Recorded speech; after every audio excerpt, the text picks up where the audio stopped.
Good morning, morning. Madam Chair. Morning. Madam Council Morning, Vice President. Okay, I think we have members here. In attendance, we have myself, Sharon Green Middleton, representing the 6th District, serve as Vice President of the Council and also Chair of this committee, which is Taxation, Finance, and Economic Development. We also have the Vice Chairwoman and representative of the 2nd District, Danielle McCray. Are you here? Yes, thank you, Madam Chair. Good morning, thank you. We also have a member of the committee and representative of the 10th District, Councilman Ed Reisinger. Good morning, here. Thank you. We also have member of the committee, Councilman Eric Costello, and representative of the 11th District. Thank you, Madam Chair. Thank you, good morning. And we also have member of the committee, Councilman Robert Stokes, and representative of the 12th District. Thank you, Madam Chair. Thank you. And we also, we also have Councilman Bill Henry, not a member of the committee, but he is the sponsor of one of the bills we are hearing today. Thank you, Madam Chair. You're welcome, and I think that's all of council members. We also have representing members from the Office of the President. And I'm looking to see who we have. Dominic McAlley, you representing the council office? Yes, good morning, Madam Chair.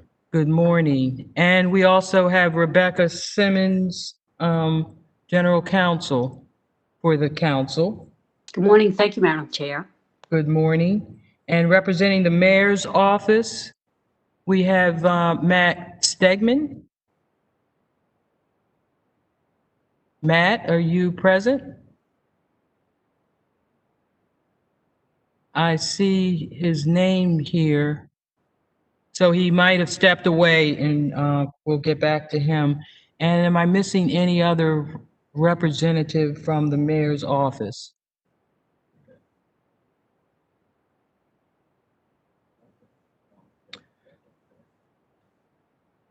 Okay.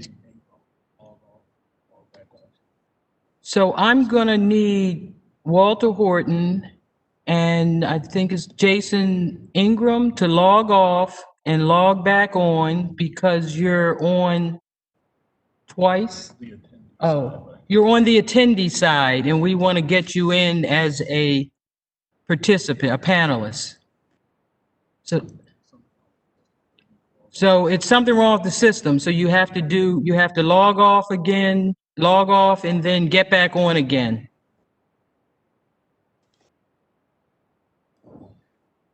And while they're doing that, we have 2 sale of property bills, and we have 2 bills in reference to the retirement, and then the 1 bill sponsored by Bill Henry. So I'm going to start with the 2 sale of properties.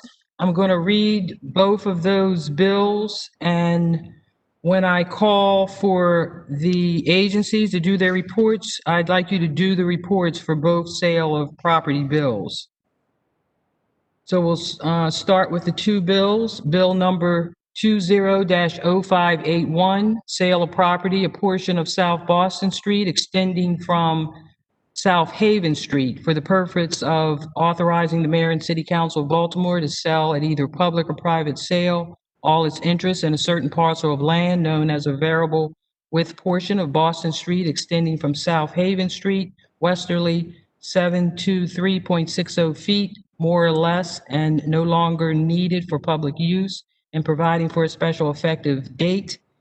And we also have bill number 20-0583, sale of property, variable width portion of Boston Street for the purpose of authorizing the mayor and city council of Baltimore to sell at either public or private sale all its interest in a certain parcel of land known as a variable width portion of Boston Street from a 0.7 to 3.60 feet westerly from the west side of South Haven Street and extending westerly 524 feet, more or less, to the east side of South Conkling Street, 60 feet wide and no longer needed for public use, and providing for a special effective date.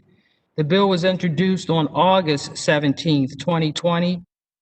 The bill was sponsored by the council president on behalf of the administration. And do we have comments from the sponsor at this point on these two sale of properties? Is Matt on yet? Matt Stegman? Yes, Madam Chair, I am here. I would defer comment on both of these to the Department of Transportation. That was the agency that put forward Okay. both of these bills. Okay, I'll going to go down the list and of how I want the reports.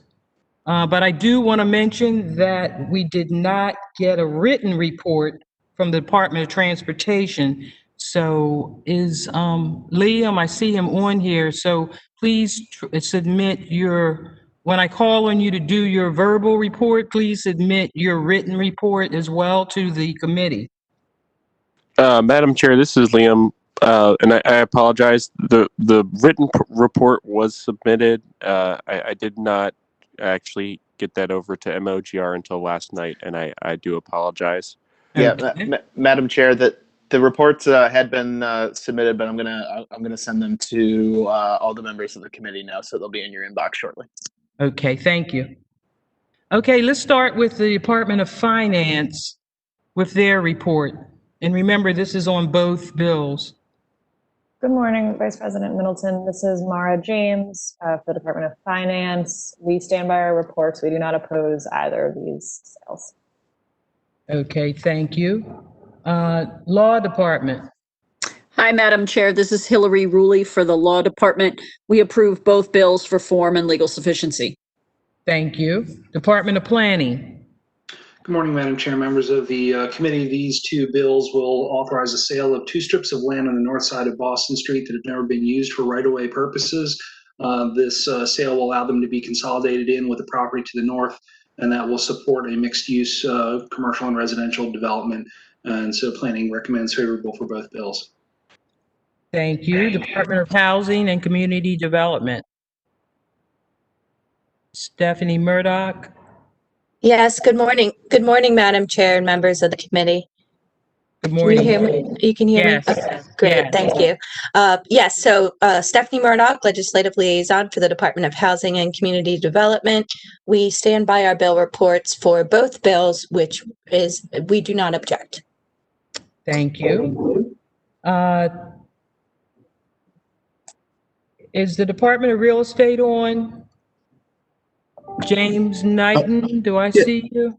Yes. Good morning, Madam Chair and members. Jim Knighton from the Comptroller's Office, back up for Mr. Horton at the Department of Real Estate. The Department of Real Estate stands by its position on both bills, which is we are in support and urge a favorable vote. Thank you. Thank you. And then now we'll get to the Department of Transportation. Liam Davis. Yes, Madam Chairwoman, this is Liam Davis with the OT. I think Eric Tiso from Planning summarized it very well in terms of what the bill's purpose, both bills' purpose are. One other thing worth mentioning is 2005-81 is a companion bill to 2005-80, which is the condemning and closing of the public right-of-way, and 2005-83 is a companion bill to 2005-82, which is similar in nature. It's also worth noting that easements will be in place for underground public infrastructure that is city-owned, should that infrastructure ever need to be accessed or repaired. And it should we be granted authorization to sell the right-of-way, it will be sold at market price. Thank you, and if anyone has any questions, I'm here for you. Oh, I lost. 1 second.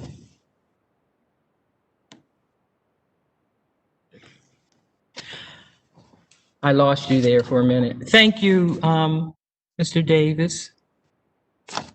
Okay, are there any questions from the committee at this point? No questions. We'll move on to attendees, public testimony. And please use the hand raise function for the attendees. And the next person would be Caroline Hecker. I think you do have a technical amendment. Could you talk about that, please? Like for bill number 220-0583. Yes, good morning, Madam Chair. Caroline Hecker, Rosenberg, Martin, Greenberg. I represent the owner of the adjacent property that's adjacent to both of these portions of Boston Street.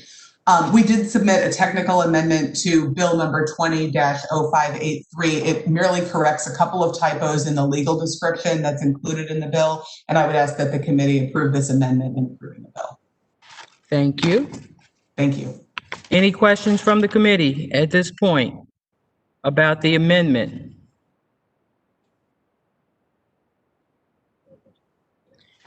Is there anyone else on the panel that would like to testify on these two sale of properties? Hearing none, we'll take a vote on the first bill, 20-0581. There are no amendments on this bill. Do I have a motion from the committee to move this bill? Reisinger moves. Moved by Councilman Reisinger. Do I have a second? Second, Costello. Second by Councilman Costello. Chair Middleton, yes. Vice Chair McCray? Yes. Yes. Councilman Costello? Yes. Yes. Councilman Reisinger? Yes. Yes. Councilman Stokes?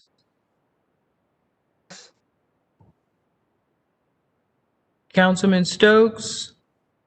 Yes. Thank you. Yes, now, thank you. This bill will move to second reader on Monday, November 2nd.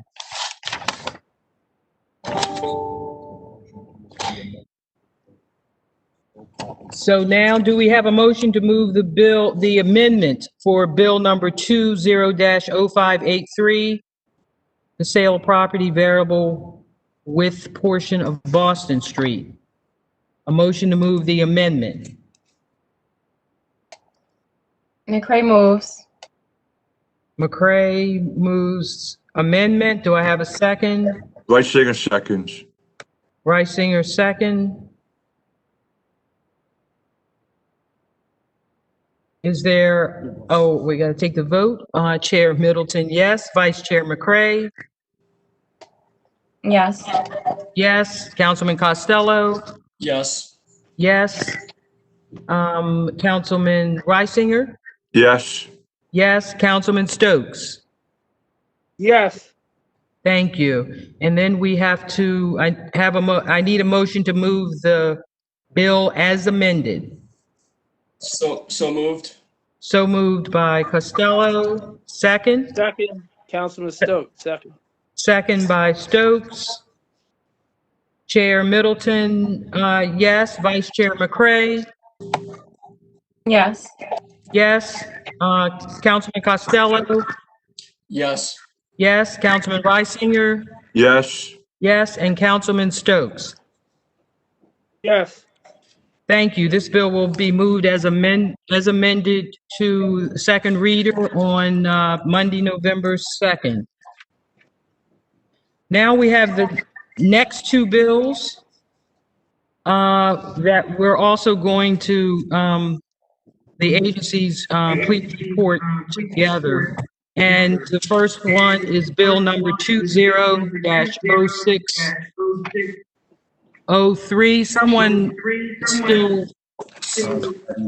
Someone needs to turn off their, thank you. Bill number 20-0603, Retirement Savings Plan Clarifications for the purpose of clarifying the definition of earnable compensation for the members of the Retirement Savings Plan, clarifying that any employee of the Enoch Pratt Free Library System who is not eligible to participate in the Maryland State Retirement and Pension System is considered able to be a member of the Retirement Savings Plan. And then Bill number 20-0604, Retirement Systems Minor Child Clarification for the purpose of modifying and conforming the definition of minor child in the Employees Retirement System Law, the Elected Officials Retirement System Law, and the Fire and Police Employees Retirement System Law. This bill was introduced on September 21st, 2020. The bill was sponsored by Council President on behalf of the administration. And do we have any comments? And we also have an amendment to 20-0603. And we will get to that as we move forward.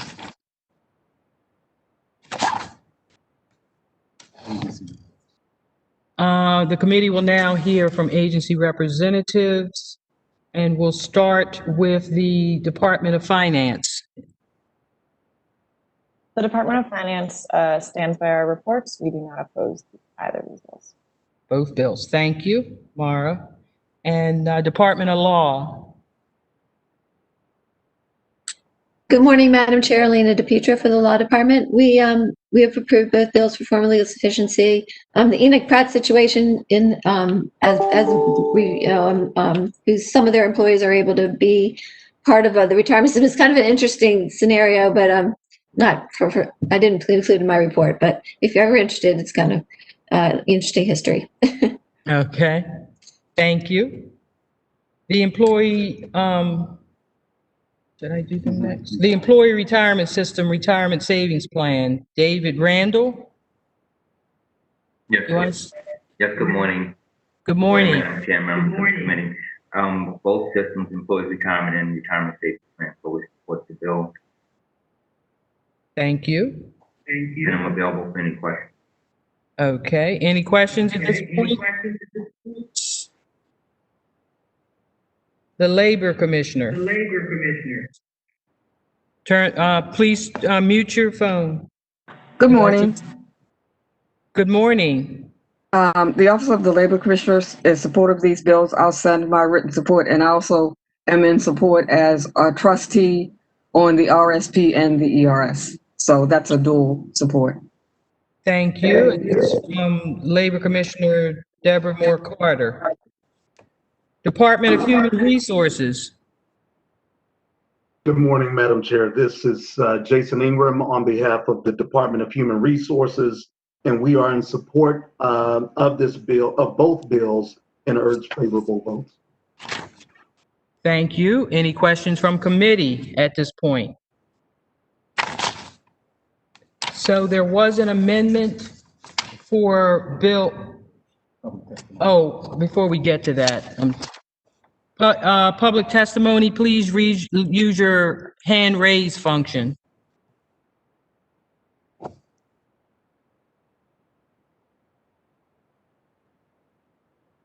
Is there anyone to testify?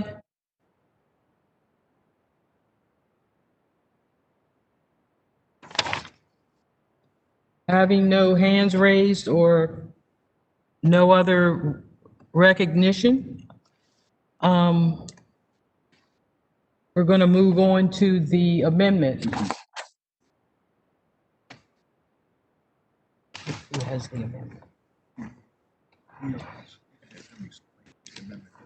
So, Mr. David Randall, could you explain the amendment to the committee?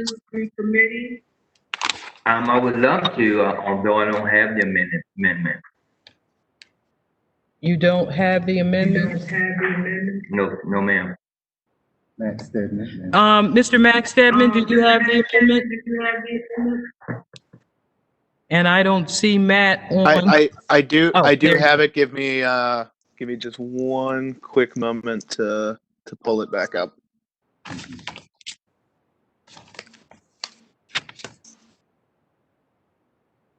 So I think these are technical, are they? Yeah. I believe they are mainly technical corrections, but I will confirm that for you shortly. Okay.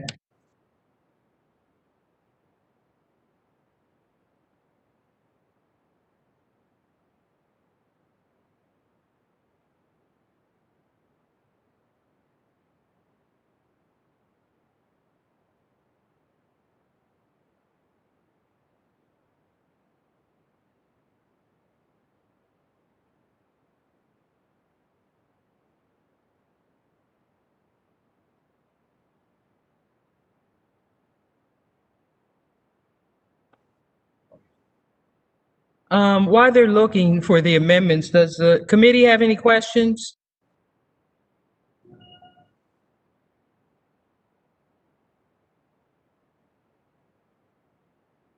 The committee does have the amendments before us. So they were submitted on September 25th, just for the administration that's looking for them.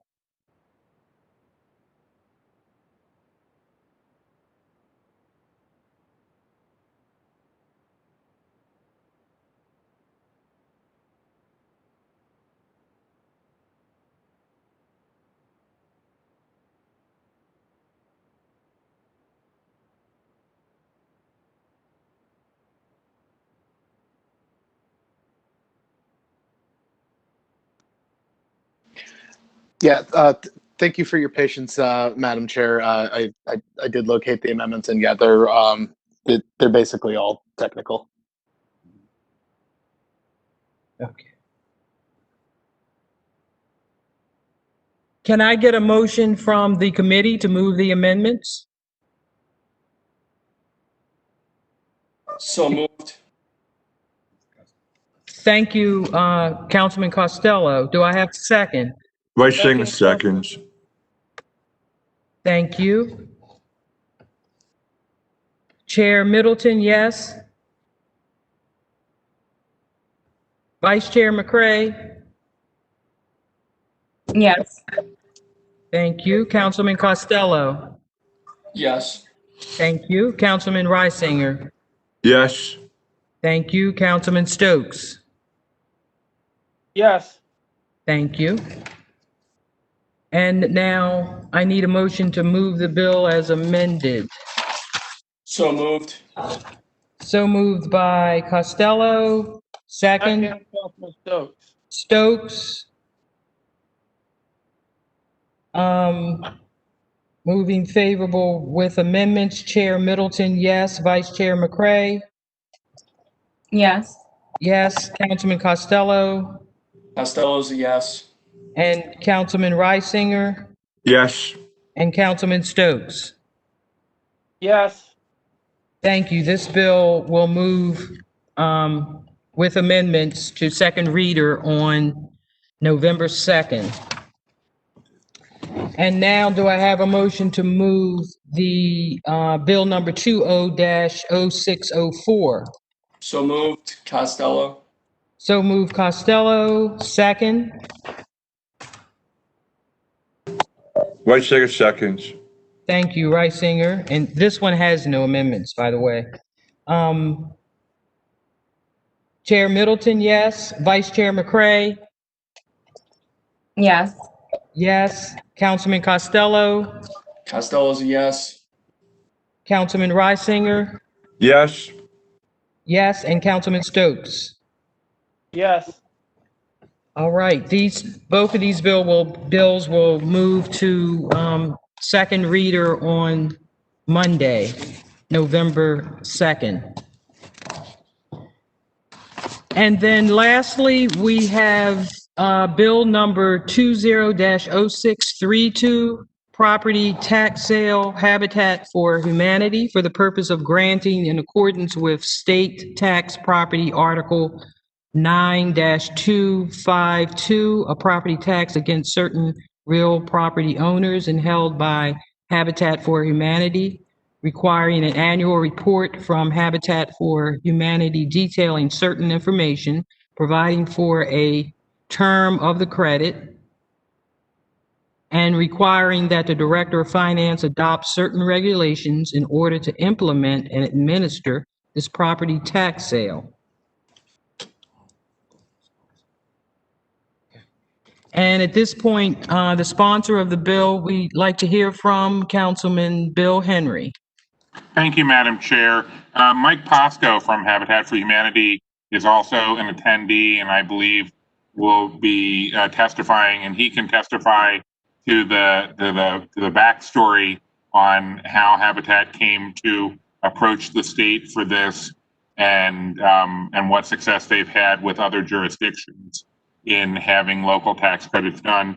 I would just like to take a moment to address the fact that my understanding is all the agency reports are favorable or no objection except for finance. And I've met with finance and we've discussed their opposition to the bill. I understand they're concerned about setting a precedent for individual nonprofit entities requesting very specific tax credits. If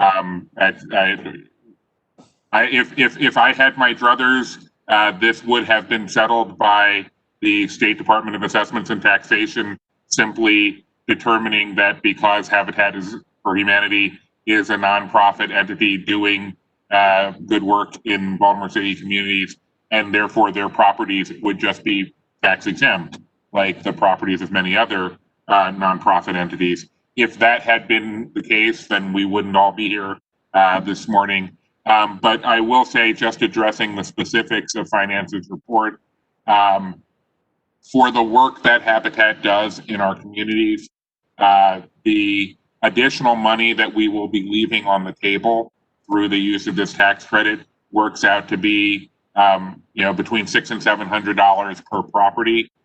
In return for that, neighborhoods get a vacant, often blighted house restored to use. They get a new set of neighbors where once they had a blight on their community, and the city, in return for a tax credit of a couple $100 for a couple of years, will then be collecting real full property taxes for then on of a significantly larger amount. And I think that this is still a worthwhile investment for the city, and so I encourage the committee to move this bill forward with a favorable report. Thank you for the opportunity to speak. Thank you, Councilman Henry. On that note, we're going to hear from 3 agencies, and I want to start in this order: the Law Department, the Department of Real Estate, and we'll save the Department of Finance for last. Madam Chair, this is Vic Trovola for the City Law Department. We are prepared to approve the bill for form and legal sufficiency as drafted. Thank you. And Department of Real Estate. Good morning, Madam Chair and members. Jim Knighton again from the Comptroller's Office on behalf of the Department of Real Estate. The Department of Real Estate stands by its position as set forth in its statement of impact, which is no objection to the bill. Thank you. Thank you. Any questions for these 2 agencies from the committee? Now we'll move to the Department of Finance. Good morning, Madam Chair. My name is Pedro Ponte, Baltimore City Department of Finance, Revenue Director. As Councilman Henry stated on his opening remarks, the Department of Finance respectfully opposed to this legislation. This is one more legislation that is trying to accomplish without minimizing the importance of these type of organizations and what they do for the city. It's another legislation that is going to compromise resources for this in general for the city, and also is going to open up for other similar organizations to apply for a credit. The fiscal impact, direct fiscal impact for this legislation is relatively small. It's only $30,000, but we don't see the need for the city compromise resources and provide additional subsidies for moving forward this type of programs. We reach out to other jurisdictions and see what experience with this type of organization is, and it's very, very, very small participation We know that Anne Arundel has a program and Hartford County has a program, and it's very, very small, the level of participation. So, and for us, it's only $30,000, 5 years tax credit. But again, the multiplier effect is unknown, and it could be, it's important for us. In general, this is another tax credit. We defer to the opinion that SDAT or the criteria SDAT had for granting an exemption for property taxes. And again, we believe that is another legislation that will compromise resources, and that's why we are opposed to it. I'm happy to answer any question you have. Any questions from the committee to the Department of Finance? I know that the Habitat for Humanity does great work in the city, throughout the whole entire city. So, again, any comments or questions from the committee? Madam Chair, I have a question, but I'm not sure if this is for finance or for, I think this may be for law, for the law department. Okay. Just so I'm clear, the enabling state legislation is specific. It was written specifically for Habitat for Humanity only, right? Yeah, it was specifically for Habitat for Humanity.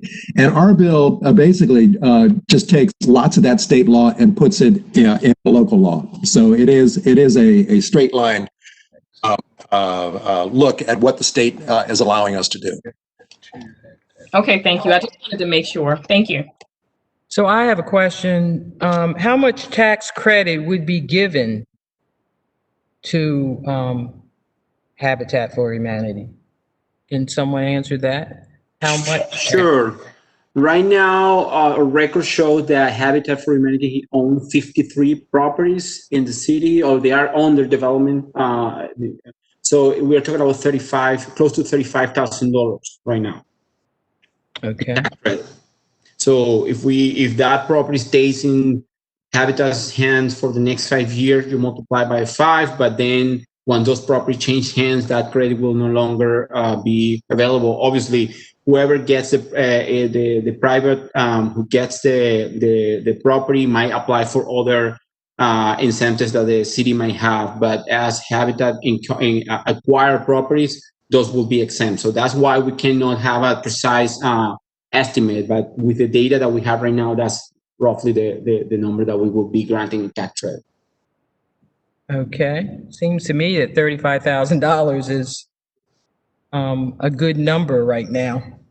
Any other questions from the committee?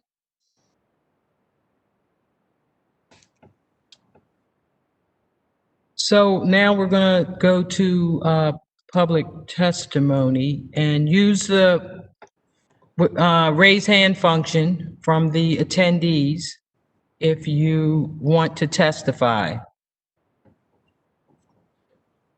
Damn, I did it again. Who?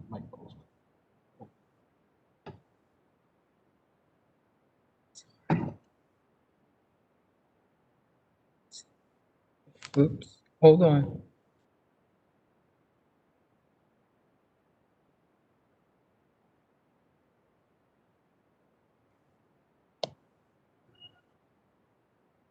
Okay, we have Mike Posca with your hand raised.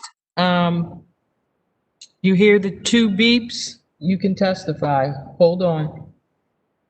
You can go ahead now, Mr. Posca. Can you hear me?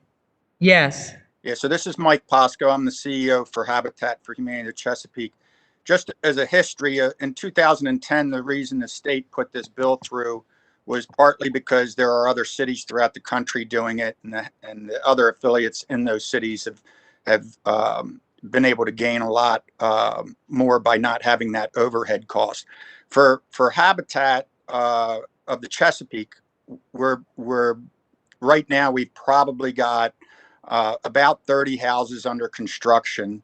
And when you talk about how this would set precedent for other nonprofits, I have to disagree with that because we're the only nonprofit that offers 0 interest mortgages. And that's what makes different and why we can serve the individuals we serve. So a typical homeowner for us is somebody that's paying $1,000 or $1,200 in rent, and that's probably 50% of their income. When they go through our program and they give back the sweat equity hours, they get a 0 interest mortgage, bringing their mortgage down to probably half of what they were paying in rent. And ultimately what that does is gives them more expendable cash to put into after school programs, summer school programs, better food on the table. It's proven, and we have statistics that show that children that grow up under home ownership have a 35% greater chance of graduating high school. Teenage pregnancy rate goes down. So the economic impact is way more than just the taxes. So the reason the bill was written just for Habitat for Humanity is because of the 0 interest mortgage. And we have found a bank that gives a 0 interest mortgage. So what happens is that when we go to settlement with that homeowner, Habitat does something called interest buy down. And that means we prepay some of that interest to the bank so that the homeowner is not incurring that interest.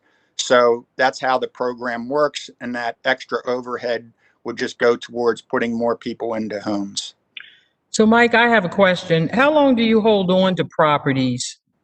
Yeah, so before you sell them? Right. So we have them, we did an average, it's about 4.7 years, but some of that is slated because, for instance, in Huron Street over in Westport, we had that property, which was just vacant property for 10 years. It took us quite a while to get through all the infrastructure, and we put up 9 new townhomes there, which over that 4 years, we also have to raise money to help cover our gap.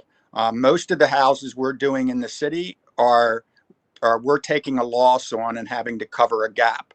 So what you will find, if other developers are doing affordable housing, they're now coming to us because they're not able to sell their houses because they can't make the dollars work. Another example is Orchard Ridge, which is a huge community that we did 30 homes in. There were remaining 28 lots that the city and Penrose could not agree to who was going to develop them because Penrose was losing money and the city didn't want to be holding on to those properties. So they came to us to acquire those properties. We just went through that settlement. So those 28 are probably not in the 53 that the finance department has on their list. So we are a big asset to the city and taking properties that they want and nobody else has been wanting them. So that's why we're asking for this relief. It'll just go to helping us build more affordable housing. Thank you. So Pedro, a question for you. Any properties over, so any of their properties over 5 years is when they pay taxes. Is that statement correct? When the property change hands from is transferred to a private is when they will start paying taxes. But if I may add just a comment now that I answered, the objective, again, as I mentioned in my testimony, is very important and a novel program. But the reason why we are opposing is that we believe that this program could move forward as it is without additional subsidy. I think that's the key component for our statement, is that we believe in that program. We think it's doing great things for the city and the communities across the state. It's just that why we need to compromise more city resources. It's just one thing adding to the pile of things that we are moving. Oops. Thank you for that clarification as well. Are there any other, is there any other public testimony or any other questions from the committee?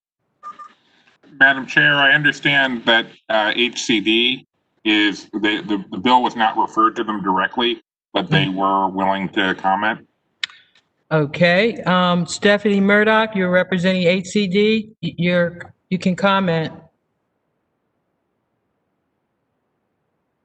Stephanie Murdoch, are you on? Did you want to comment? Oh, there you go. You're still on mute.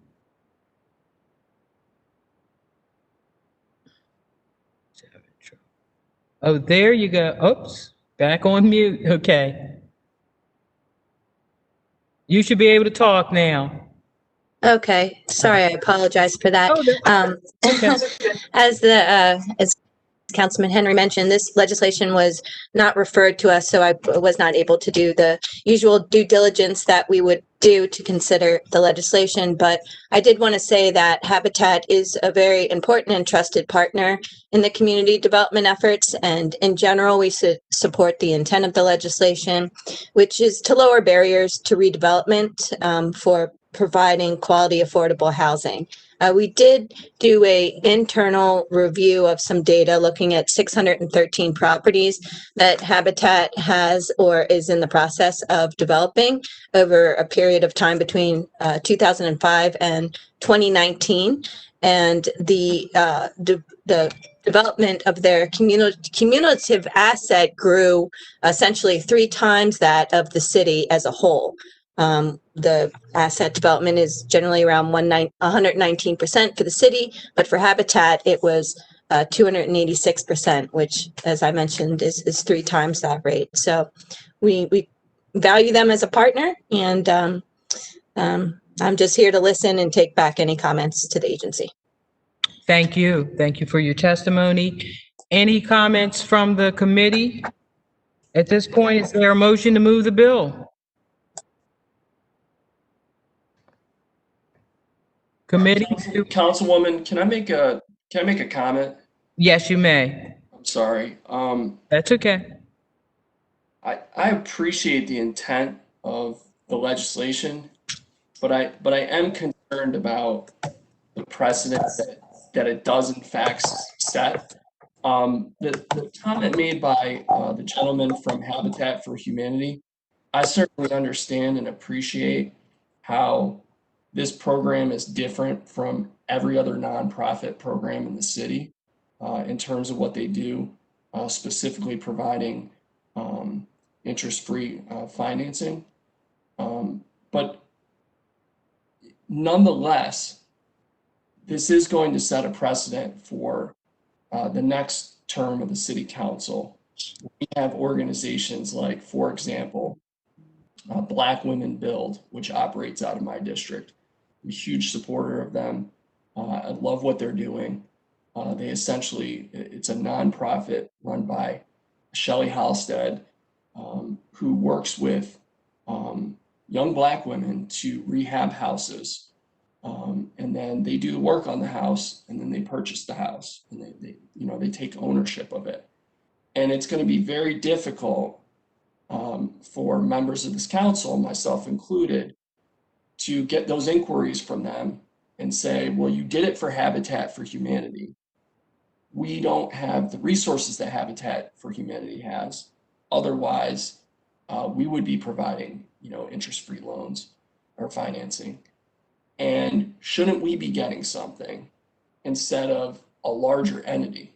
And again, this isn't to knock Habitat for Humanity and the great work that they're doing, but it does in fact set a precedent from our end of things in terms of us having to say no to worthy organizations who have a mission that is, I'll dare say, similar to Habitat for Humanity, right?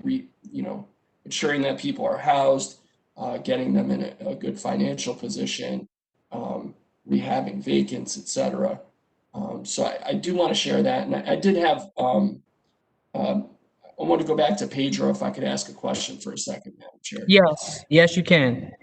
Thank you, and I apologize. I had a bad allergy attack this morning, so I sound a little off. I can hear it. I can feel it. Thank you. Pedro, what did you say was the total fiscal impact for this bill? We are looking at the existing properties that they have, and the development would be close to $35,000. It's 53 units that they are currently own and are in the process of developing. I don't understand. Can you break that down for me? You're saying the total impact of this bill is $35,000? That's immediate impact, yes. All the properties that are currently under development, that they own the tax liability is $35,000, close to $35,000. And that's $35,000 a year? Yes. Okay. And so have you mapped that out into future years?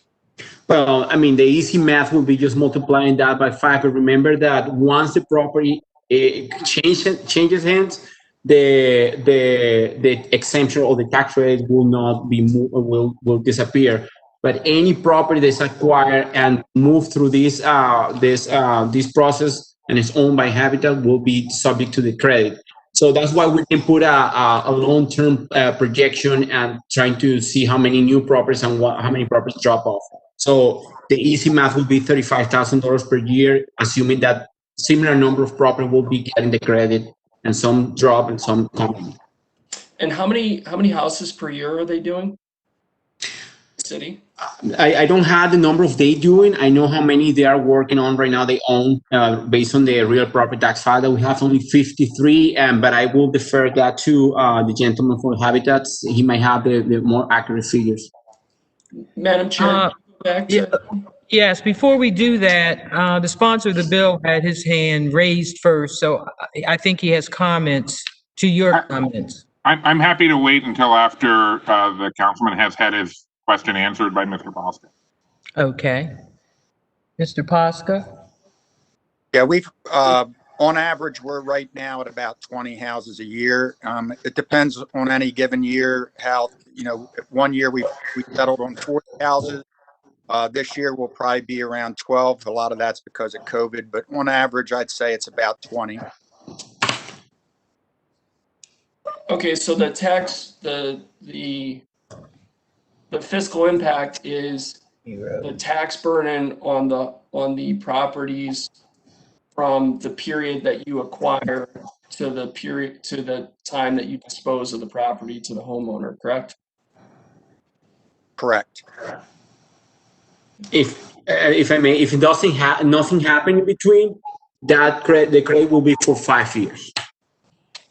Yeah. So if Habitat for Humanity can't move the property, they'll get for 5 years. It will be the tax will be waived. And then what happens after the 5th year if they still own the property? They have to start paying taxes on it. Well, that's what the law says. Yeah, there's nothing happen after. I mean, it will go to the tax roll the tax rate expires and then it will be fully taxable. Yeah. Okay, thank you. I noticed on the bill, page 2, I guess line 10-4, Habitat for Humanity, line 20, where it talks about terms of credit. And it states the tax credit for each eligible property shall continue until the property is transferred from Habitat for Humanity to another entity, but in no event for more than 5 years. So is that the cap tax? Is that like the cap tax credit? That is the maximum amount of the maximum length of the credit that will be applicable to the property. It won't be more than 5 years. Okay. But if the property is sold before that, the credit is no longer granted. Okay. Councilman Henry? Thank you, Madam Chair. Well, first I want to thank Councilman Costello for drawing out the details of what we're trying to do here.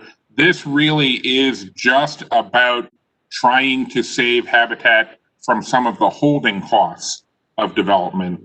And as Mike illustrated, as Mike said, they're working on 20 to 30 houses in any given year. But as Pedro said, they own 53. So there's an inventory of vacant, blighted homes that Habitat has taken control of and is taking responsibility for, but they haven't gotten them into the construction pipeline yet. And so they're not actively developing them. During that time, they're responsible for that house, which means when neighbors are complaining about high grass and weeds, or somebody dumps a load of trash in the backyard, these were vacant properties that oftentimes were properties that the city had to worry about, and now Habitat for Humanity worries about them, and Habitat for Humanity has to be responsive to the community in taking care of those properties, and that has costs separate from the cost of actually fixing up the house and getting a new homeowner in. And so on average, according to Finance Department, I think it was $637 of tax credit per house that this would allow each year, really is about offsetting the costs that Habitat has for maintaining these properties until they can develop them and get them into the hands of a new property owner. In the scheme of things, it's not a lot of money, but I understand Finance is worried about the precedent that it sets. And as Councilman Costello described, there are a number of other entities in the city doing similarly good work. I would point out, for the committee's sake, that it is not simply a matter of all of those good entities coming to the city in the future and saying, why can't we have this deal that you gave Habitat for Humanity? They would have to go to the General Assembly first. We did not go to the General Assembly and ask for the power to do this. Habitat went and convinced the General Assembly that this was a worthwhile thing for the city and other subdivisions to have the power to do. So the first step for any of those organizations would be they would have to sell this idea to the General Assembly. At which point, if we start seeing a flood of groups doing this, I understand that it would be a reasonable decision for the city council to consider how it wants to deal with this as a larger policy. I would point out, though, that in the 10 years since Habitat went and got this authority from the state, they're the first organization to try to come to the city and ask us to do this. So perhaps we don't need to get overly worried at this point of the long-term, bigger picture and repercussions, but I understand that that's a decision that the committee has to make. Thank you. Chairman, I have a question. Hold on, Councilman Stokes, hold on a second. I have a question for either Finance or Law Department. Are there any other, because it originated from state legislation, is there any other jurisdiction in the state that has implemented this enabling legislation? Madam Chair, Pedro Ponte, yes, we have records. We communicated with Anne Arundel, and Anne Arundel had, their experience is they actually had the legislation, no participation at all, so zero tax credit, and Hartford County is the other jurisdiction that participates in the program, and their cost is about $6,000 per year. That's the credit. Okay, thank you. Councilman Stokes, you're on. Thank you, Madam Chair. My question is, I don't know if Councilman Henry or my question is, who in Annapolis put this bill in, and it only affect one organization? Because I have organizations in my district also, like Councilman Costello said, and I think it should have been a broader. The bill should have been broader for other organizations, because now it just looked like we know that other organizations doing the same thing, but when the bill was, I guess, in Annapolis, why didn't, I don't know who did it, maybe you can answer, Councilman Henry, why wasn't a broader bill for all organizations and not just one organization? Because I have organizations in my district that do the same thing. So my concern was, why wasn't this bill more broader citywide in terms of everybody? That Councilman, that's a great question. I would ask that the chair refer that question to Mr. Pasco of Habitat, since I was not involved in getting the authorizing legislation back in, I believe, 2010. Mr. Ponte? Pasco, I'm sorry, Mr. Pasco. Yeah, I believe the bill was drafted by Delegate Kelly out of Frederick County. She was on the board of the Habitat there back before she started working for the governor's office. But I would take, I don't know that for a fact. I recall that's what happened. So she was on the board, she introduced the legislation, and it only applied to because she was on the board.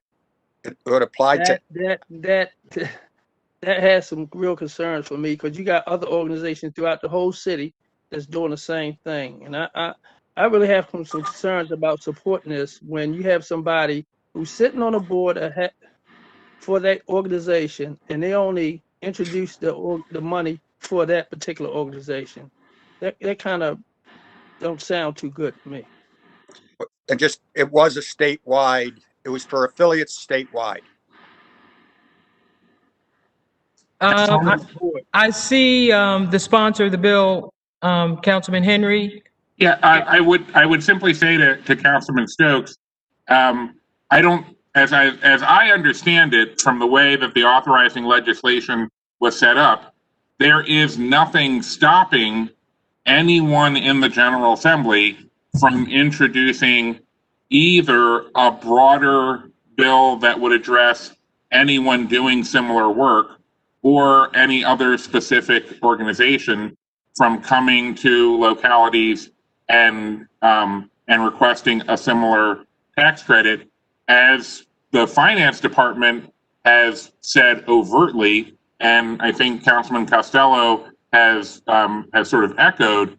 That is technically a concern. You know, that the city would worry that if every organization that is doing this kind of work were to go to the General Assembly and get authorization and then come to the city asking for this credit, then we would be spending more than $35,000 a year in foregone taxes. Now, I'm not a member of the committee, but I can say as a council person, I would still vote for such a tax credit program because I think we are incentivizing organizations that are doing good work for the city, to the point where I'm not even sure incentivizing is as appropriate of a word as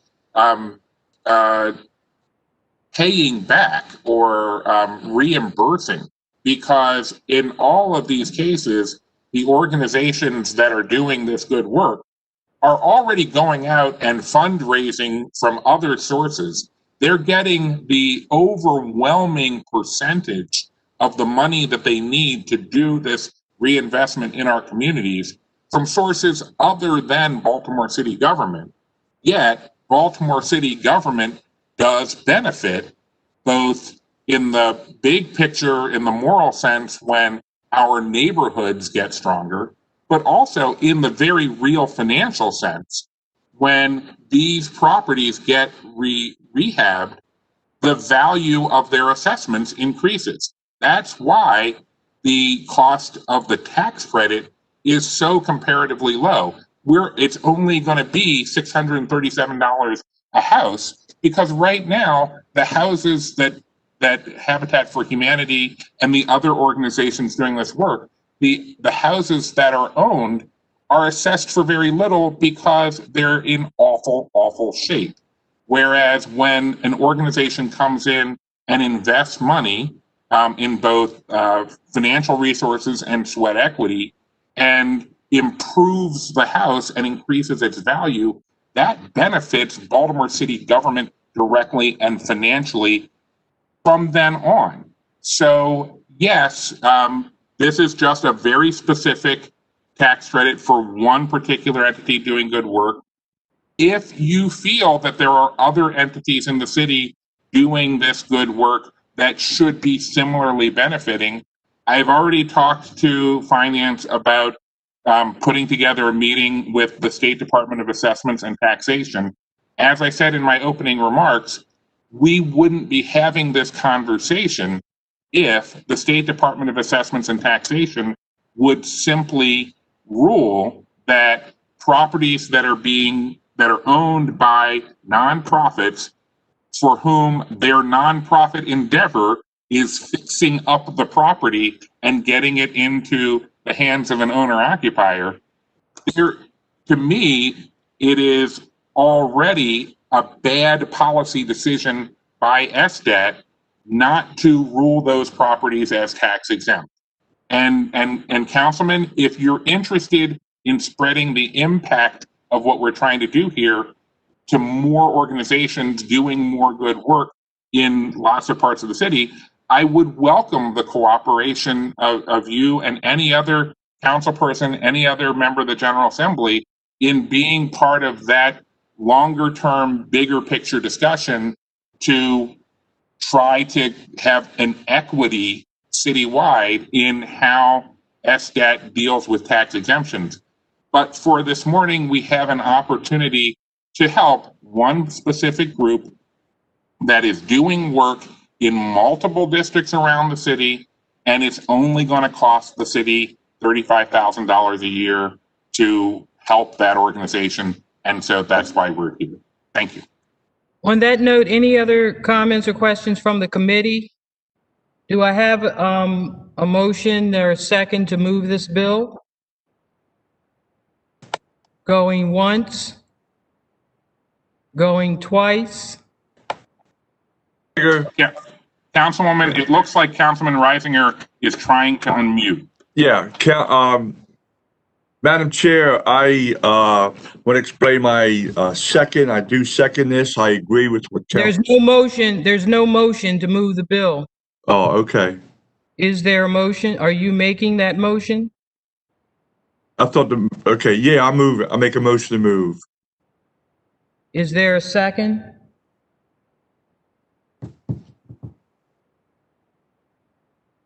Madam Chair, can I make a statement? Yes. Yes. I agree with Councilman Henry, and to the committee members and to my colleagues, I think the one thing was left out because Habitat does a lot of positive work in my district, but I think they're helping out with the problem we have. They are a solution regards to affordable housing. We're always talking about affordable housing in the city of Baltimore, and here we have a entity that's helping with that situation. So again, yes, I make the motion to move the bill. Thank you. Any other comment? We have the motion. Is there a second? Hearing no second, this bill fails for lack of a second. Thank you, Madam Chair. Thank you. This Committee of Taxation, Finance, Economic Development is adjourned.